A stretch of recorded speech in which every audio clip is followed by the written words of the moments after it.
Welcome to the Ransomware Battleground, where we dive into the world of cybersecurity and hear firsthand those that are deep in the fight to protect your data and peace of mind. Do you think your network is secure? Let's check out how secure you really are with this week's chat on that nasty little headline grabber, Ryuk Ransomware. This week's expert, Vinay Adavi, product manager and overall extraordinaire at Airgap, joins me to clear the air on this arguably well-named ransomware demon of death. I'm your host and moderator, Sia Yasa Tornrat. Before we get started, I've got to give a shout out to our sponsor Airgap, the best defense against ransomware. With a zero trust isolation platform, Airgap confines ransomware to a single device. Put an end to threat propagation and protect your infrastructure in minutes, not months.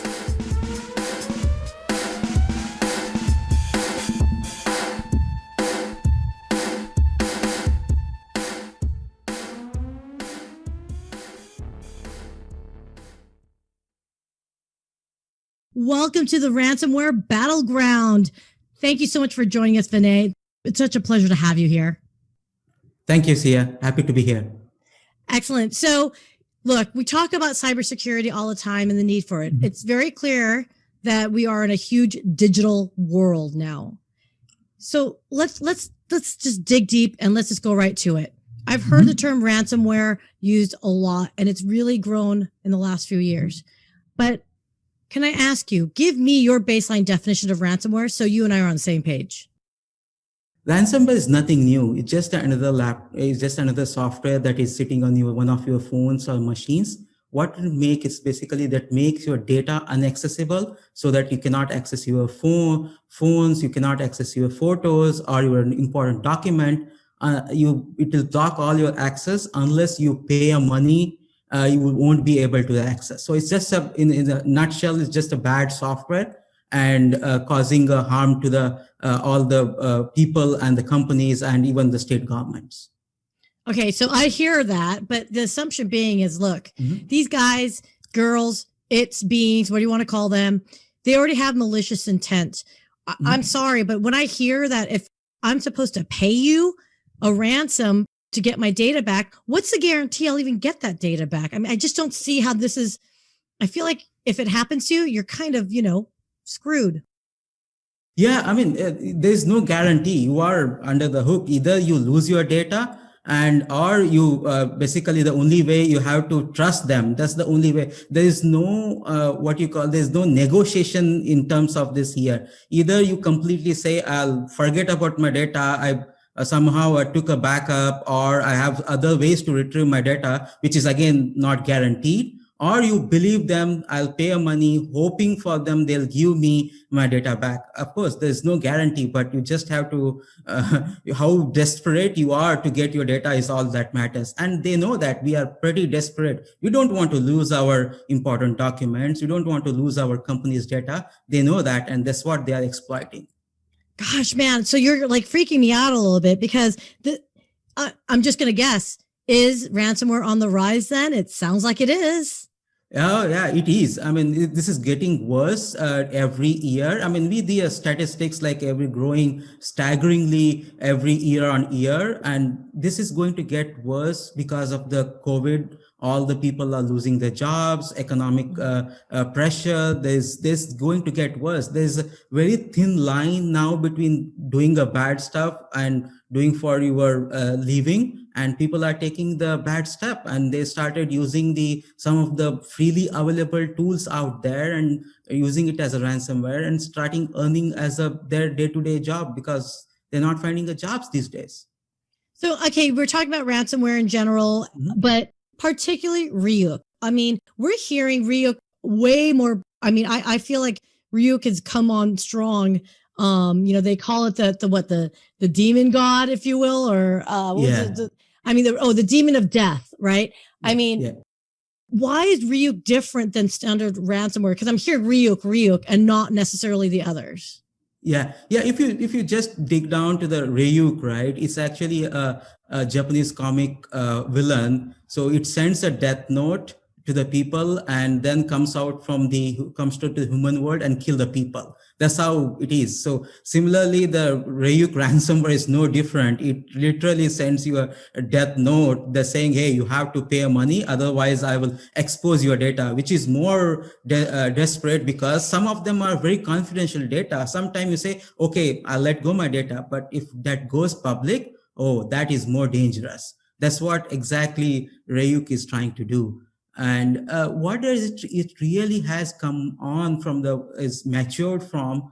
It used to start targeting when it started in 2017 and 18, the small companies, and there was like some smaller payouts. But now they have matured and targeting the large corporations, which have a more critical data and asking for more demand. And some report says that the demands are in the millions. Yeah. So in 2019 alone, they earned more than 61 million according to the FBI. That's the report, and I'm pretty sure that his number is increasing in 2019. It will be higher than that.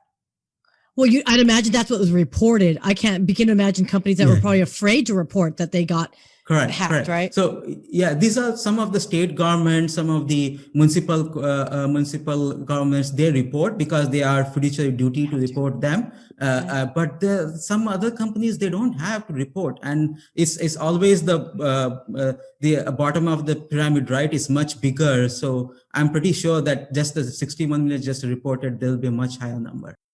So I've heard that term before, and God, we got to talk about this: big game hunting. So who would be a big game hunted then? What industries would that be, or verticals would you say are the major targets?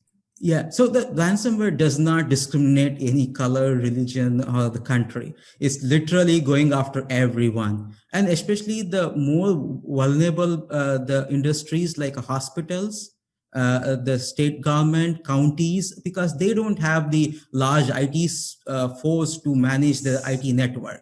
Right. So they have limited space. Their bread and butter business is to save people and to help people. And they are more vulnerable, and the bad guys know about that. So they are actually hospitals and the county government, state government. Those are the biggest impact. Apart from that, they also went into large corporations as well. Some of them like Steelcase, some of them like a furniture manufacturing company. And then they went after the United Health Services, which is a large hospital chain. So they're literally going after everybody, and it's more impactful for the hospitals and the counties and the state government. But even the large corporations are not falling into the trap of the Ryuk. You just nailed something. I'd like to expand a little bit more, if you don't mind, which is the public sector space. So you've got county governments, you've got local, like you've got school districts, right, where they've got data. I have to ask, because they know that, I mean, I feel like these organizations don't have the IT budgets necessarily to dedicate to a pure IT force or security division, if you will. So, I mean, are they screwed? Because so how else can one look at that and say, okay, do they just have to put the money into it? Is this something that you have to put money into now, and there's no option, or is it you just have to roll the dice and risk it? Yeah. So that every annual budget they do it, there's always a budget for something, right? Hiring more people, buying more equipment, and now they're having a budget for the ransomware. Either they pay buy the insurance for it. So now some of the insurance companies are paying the insurance premium, so you can purchase it. And whenever the ransomware is impacted, so you take an insurance payout from them. That is one option. Of course, the better option should be you protect yourself. Invest on the security services, security infrastructure, so you better protect it rather than just investing on insurance or paying to the bad guys. So it's not just the paying to the bad guys. Your reputation will be at stake. So once you get impacted, you will lose the confidence from the people, your customers. So they should better protecting themselves by investing in better security, better training, and all of that, rather than paying to the bad guys, as well as buying some insurance or something like that. Okay, so then let's shift it over to the bigger companies, organizations that can manage it. They've got the IT budget, they've got money, they've got staff and resources. To make a sophisticated attack such as Ryuk, Mhm. I have to ask this question now: is this something that is like a nation state effort where it's hostile countries going after each other, or could it be a genius high school student that just doesn't want to go to school? Yeah, I think if you look at the Ryuk by itself, it's a modular software. There are certain components that are sponsored by the state government. At some point, some state government funded something to do some bad stuff. So that particular thing is now online, right? So and this the script kiddies, whatever we call it as a high school kiddies, they're using that freely available tool that was developed by the big state government and using it against the corporations or using it to the common people and extracting the money. So it's a mix of both has to be blamed here, because first in the place, the state government should not have funded those projects which will allow those tools to come out. And of course, and even the high school student, you can't they are also to be blamed because they are using those tools and attacking the common people. That's insane. That's absolutely insane to me. So, okay, fine. We know that the Ryuk happens. We know how bad it is. Okay. But once it's in your network, what happens? Like, how does this, how do we stop it from propagating, or how does it work? Can you clarify that for me? Yeah. So the Ryuk has it has a different strains and different mechanism how it's attacked. But if you literally have to look into that, I'll show you the one. This is can be summarized into 5 stages, right? So I'll show the 5 stages there. If you look at it, all these 5 stages happens in an hour. So this is a sample I showed you within a 2 hour. Starts from initial access, and when the all system was ransom, it just took 2 hours there. So it's literally starts with the first infection. What we call it as a first infection is the first it will look for the weakest link into your network, right? So that's your first victim. So next is after that, there are various ways to get into your first victim. The common one are phishing, exploiting some of the old software, unpatched software, but the most common one is a phishing. So Ryuk basically uses some of the tools existed in the other ransomware like Emotent and TrickBot. They use them and get into the initial access. Right, so it took some time. Once you click a link, you'll get an email say, "Hey, you won $1 million lottery." So people are tempted and they do click it. That's all is required for them. That's all the mistake is done. That's it. So they click on the link and that's the first initial access, right? Mm-hmm. Next, once you click it, it will download the tools like I just talked about, the Cobalt Strike. It's one of the tool that is available. It's actually a good tool. Even the security researchers uses them to do some analysis. It's basically a group of Windows administrative tools. And this particular ransomware downloads that after you click a link, and it basically runs and disables all your antiviruses, some of the checks that are in the Windows, it disables them. So even if you purchase the big fat endpoint software, it was disabled. Now it cannot do anything about it. Wow. Right? Next, what does it do? It's really bad there. And then it downloads the Cobalt Strike. Cobalt Strike start kicking up. Now it goes to the next stage, which is called discovery mode. In the discovery stage, it will start learning about your network. It will learn what are other laptops you have, where are the critical systems in your network. Critical systems includes your Windows Active Directory, includes your backup server. They'll learn about them. And then they know what are the services running in those important systems or the other machines. Like some of the vulnerable systems like RDP, Windows RDP is considered the most vulnerable protocol. Windows SMB, which is used by the other ransomware like a WannaCry, is also considered as the most vulnerable protocol. So basically, there are multiple tools. They use them and get into the other machine. That's when they get into the lateral movement stage. So they use that RDP, SMB, and they get into the other machines. Then they harvest the credentials. They don't, even if you have a password, there's some of the systems stores the password for doing their job, because they store it for the next time, so it won't ask you. So it will basically able to go into the system and retrieve that saved password. So there are some tools like Mimekats, Rubius, that those tools uncover your saved password.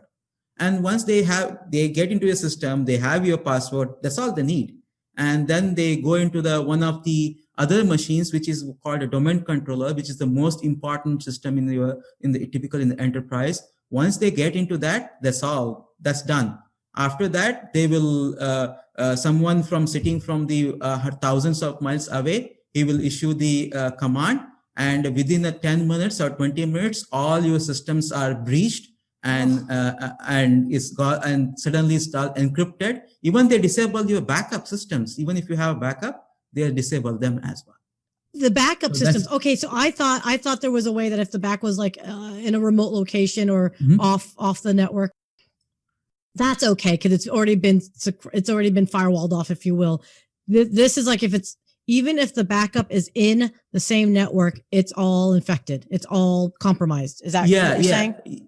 Yeah. So because the domain controller or the Windows file share, which is they get your admin passwords, right? So they have administrative password, which is more stronger. And the same administrator password also works for the backup system as well. And you don't know, even if your backup system, you don't know at what time the iOS backup is good or bad. You can't trust whether its backup is impacted, not impacted. It's hard to identify how good or bad a backup is. So Vinay, if I can ask this then, okay, what are people using currently now? You mentioned the fact that endpoint and network security is failing and compromised. Well, how is it failing? And again, what is it that they're using that is failing? Yeah, so there are good solutions exist. All of them, they are focusing on protecting from the first victim. So your next generation firewall, anti-malware software, endpoint software, they are good solutions. They are doing a really good job, but they all focus on protecting from the first victim. But we all know that it's a lost cause, because some people continue to click a bad link, continue to put the USB keys that not supposed to put it. So one or the other way, the first victim get always impacted. So right now, no one is looking into that, how that one infected machine propagate to the other machines and stop that kind of a propagation. The focus should be that you should always believe one or the other way. There's always a first wing, the one machine get infected in my network. The focus should be how to make sure that one machine does not infect the other machines or get into my business systems. I think there's a lack of solutions or lack of focus on that aspect is what the bad guys are utilizing it, and they are getting into easily find the weakest link and then get into the business systems. I mean, I think it's easier to send down what the weakest link is, but what exactly should you look for? What is a definition of a weakest link then? Yeah, so the weakest link is anybody who is unknowledgeable in the IT space, like someone is doing an accountant, for example, right? Yeah. Or salesperson. Yeah. They don't know, they're not a knowledgeable person, and if they get an email saying, "Hey, this is the 12 p.m. meeting. You need to open this document," and they open it. So that's the weakest link, for example. And what you do it when they click a link, when the machine is infected, that machine will start propagating to the other machines. It will start talking to your peer. It will start talking to the backup systems. It will start talking to your file share. It will business critical applications. That's where there's a lack of solutions exist today, because all the firewall, everything protecting from the bad coming from the internet. There's nothing exists when there's a bad is already in the system and getting into your other internal business systems. There's nothing exists today. And that's where some of the companies like Airgap really focusing on that aspect of looking into when the threat is already inside and propagating to the business critical systems, how we detect it and protect it is what the focus on the companies like Airgap. Okay. And then the last part of it, number 5. Yeah, it's once is to get into a system. After that, it will start issuing the encryption. That's when they'll all the encrypt all your data, strong data, and only the key that decrypt the data is with them. So they will show you nice page saying that, hey, you have to pay so and so in the bitcoins. Another bitcoins is a great way to hide behind, not know, because you don't know. There's no paper trail exist in the Bitcoin, right? So Yeah. they ask, yeah, so they ask for the bitcoins, and only way to get that decryption key is by paying them. That's all. So what we're talking about here, okay? So if we're talking about the actual impact, you mentioned before, $61 million, right? Yeah. But now with the advent and growth and popularity of cryptocurrency, now there's like a pure digital hack, pure digital robbery. And there's no, I mean, this is like completely like 100% masked virtual attack on you. Yeah, Is yeah. that right? You never correct. Even if after come to know that you can get into some of all you can do is aftermath. Oh, this is how it happened. This is how it happens. But there's no really an easy way of knowing who did it. It's very, very hard. And some of these guys are sitting in a different country, hiding there, and there's no judiciary of whatsoever. Even if you hire the FBI or some of the investigation agencies, but they are sitting in a different jurisdiction. They can't do much about that, and there's no coordination in a cybersecurity space across the different countries. That's another lacking that our bad actors are utilizing it. So yeah, the only whether you want your data is when you are loss of a data, the first and foremost focus is how to get my back data, how to do that. So that's what people end up doing that. And also there's another thing we have to note it. Once you get impacted, once you pay it, that's actually worse than not impacting, because the bad guys know that if I hurt you, you will pay me. So they use that as a next time. There will be, today is Ryuk, tomorrow it's an emotant, the next day it's another one. So it constantly goes on. Oh my gosh. So, okay, you just mentioned something and it was very quick. So I want to catch that point. There is no world police force that we all agree on as citizens of Earth to protect ourselves from this type of ransomware. Why is that?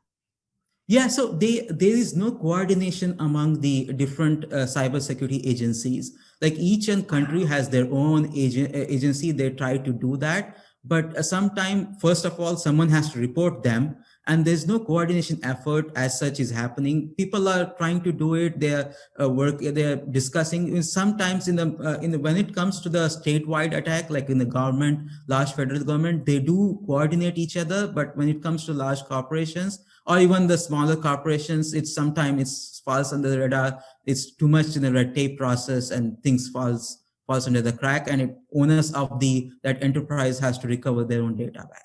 Okay, so I'm like utterly like despondent right now. You are freaking me out a little bit, because if you think about this, $61 million, right? Yeah, yeah. That's like a country's GDP. So if there is a nefarious nation state that wants to get it, for all intents and purposes, ransomware is basically supplementing income. Am I right? Yeah. I mean, it is a big income from a certain people for sure. So, okay, so let's talk about this then. Okay, how would you suggest to protect them for something like Ryuk and all these other nefarious ransomware attacks then? Like what can we absolutely do? Yeah. So there are certain things definitely we can do to protect from happening in the first place, right? So the first thing is I'll bring back the 5 stages. For each of stage, let's look into it. What enterprise can do, or what people, you and us, can do to protect from the ransomware. First, I think you can do is to train your people. That's very important to train, to get trained, not to click every link that you come in your email, right? So you have to see that. Yeah, I mean, it's hard. I know people, it's tempting, right? It's very hard, but we have to train. That's very important, and have to invest on some good, keep updating your laptops. So when you are doing like important thing is pop-up comes, hey, you have to update a software and reboot it. Every time people see that, tomorrow, remind me of tomorrow. People click on remind me of tomorrow, and that tomorrow never comes. And that's what the bad actors are utilizing it. So when there is a security update, make sure that you update it, all your software on that. That's the first thing you should do. That's on the initial access, avoiding the initial access or the first victim, right? Next, when it's protecting to spread from the one infected to the other infection, right? That's where in a discovery phase, you need to segment your network and implement something like a Airgap Zero Trust isolation. Basically, the solutions like Airgap Zero Trust, what they do is they make all of each of individual machines is completely isolated from one another. Like if my one machine infected, it makes sure that that infection does not propagate and infect the other machine. So that's definitely comes handy there. And next is to make sure that you protect your business critical applications. So again, there's some frameworks like a zero trust network access, and some of the frameworks are available to implement that. The Airgap is also has a solution where we protect the applications from the attack from the infected machines by challenging the intent of the access, as well as providing only session layer access there, right? So that helps there. And also make sure that you have a good multi-factor authentication implemented on your applications. So even if you have password they will able to get it, but they won't be able to crack your MFA code because that is sitting outside of your machine, right? So they have to have access to both the machines to get into that particular system. Right. So again, Airgap has implemented the MFA even for the legacy protocols like RDP and SMB, the Samba file share. We have implemented the MFA implementation for that. So there are some such tools it can be used. And of course, the last one is to avoid encryption.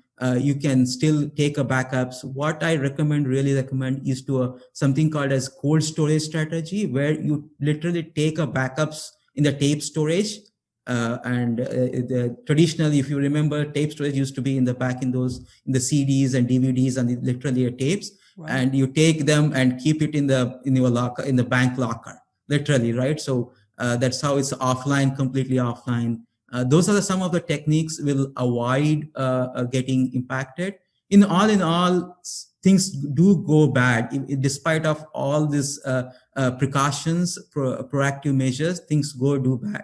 So the one thing most important is when things go bad, you should have the incident plan, how to protect or how to reduce the exposure when things go bad. That's where, again, the Airgap Zero Trust Isolation has a feature called Ransomware Kill Switch, which is a great tool that will immediately spring into action and stop the ransomware propagating and protect your business critical applications. It is just a click of a button. It completely stops and stop the ransomware getting into the system. So those are some of the tools exist today. Right. So it's like it just stops it right in track once the kill switch is triggered and activated. Yeah. Yeah, it is like if you go to the gas station, there's emergency stop. Whenever there's a fire, you just push the button and it will start. It will just stop all the fuel from goes to the underground. It's ransomware kills, which is exactly the same thing. It will stop all the lateral communication. It will stop access to your backup server, your Active Directory, and the file server, so that the ransomware does not get into those business critical systems. So, I mean, this sounds really cool to me. It sounds like to me with the Airgap solution, obviously you're the product manager for, so full disclosure, obviously you're going to be, biased, but it sounds like to me as a solution, it is something that can be implemented for larger and smaller IT organizations alike, where it doesn't sound like you have to have a huge resource dedicated to manage this. Am I right? Yeah. So the one other thing important, what we say in the security world is complex is your biggest vulnerability. It's too complex, people tend to take the bypass side, right? So when we started the company, we made sure that the solution is very simple. It's a simple, dead simple, even any non-technical person can implement it, and it should not impact the end users. That was a key. You cannot say like we are completely agentless based. You don't have to install any software on any end system like a phones or laptops. So that solves the biggest problem of teaching how to use it, right? And also it's a network based. Network based means it's completely transparent to the end users as well as the things like your refrigerator, your thermostat, your light bulb. You can't install any software on it, right? So it's a completely agentless, complete network based, and it's very simple to implement. So we have some, you have, in fact, our CEO Ritesh has a challenge. If it cannot be implemented in an hour or 2 hours, we'll give the complete software as a free. So wow.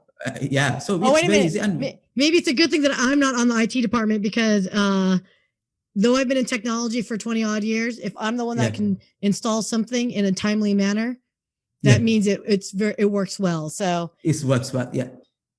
Vinay, so when you're talking about, the zero trust isolation platform, the kill switch, is this something that takes time to process? Again, I just want to reiterate that, because I thought you said ransomware can attack very quickly into a network. Yeah. So how quickly can you guys match it? Or, is it a cat and mouse game? Yeah. What's the timing? No, yeah. So the lot of solutions exist today are based on some pattern matching, right? So a lot of they do a AIML, some they do this is how the work. I'll protect it. The zero trust Airgap zero trust isolation is in a different way. What does it do? If you don't have this, for example, we are sitting in the same office today. There's no business. We need to talk to each other. If you want to talk to each other like a Slack, which is a very common enterprise application, actually we are going to a Slack server, which is sitting all the way couple of hundreds of miles away, and the data comes back. There's literally no business that my laptop need to talk to your laptop at a network level. So they can talk at the application level like a Slack or WhatsApp or the Zoom call that we are doing today. So basically the Airgap is doing that. It will stopping all the communications that are happening at the network level. Wow. So if you can't communicate to each other, so same goes if the bad guys, if my laptop is infected, since I cannot communicate to you, so I cannot infect you as well. So we are taking that approach. We are using the zero trust approach, which is like, unless there's an authorized communication needed to one machine to talk to other machine, we will basically stop all the lateral communications. And same goes to when the users or the machine need to talk to the applications, we verify the intent, then only we'll allow the access. In that way, not the bot or some ransomware sitting infected machine can easily get into the other machine. So we don't really focus on matching what ransomware does or AML. We're focusing on proactive measures. It's like a vaccination rather than the medicine. Got it. Oh, on that note, I think that is the best way to describe how these types of solutions that need to mitigate the damage that ransomware causes. I think that's awesome. So I really appreciate your time, Vinay. I got to tell you, you really helped educate me a little bit, and hopefully the folks that are listening today. So Airgap.io, great organization. Check it out. And if there's any other questions, I think we could wrap it up for Ransomware Battleground podcast. Thank you very much for joining. Thank you, Sia. Thank you. Bye.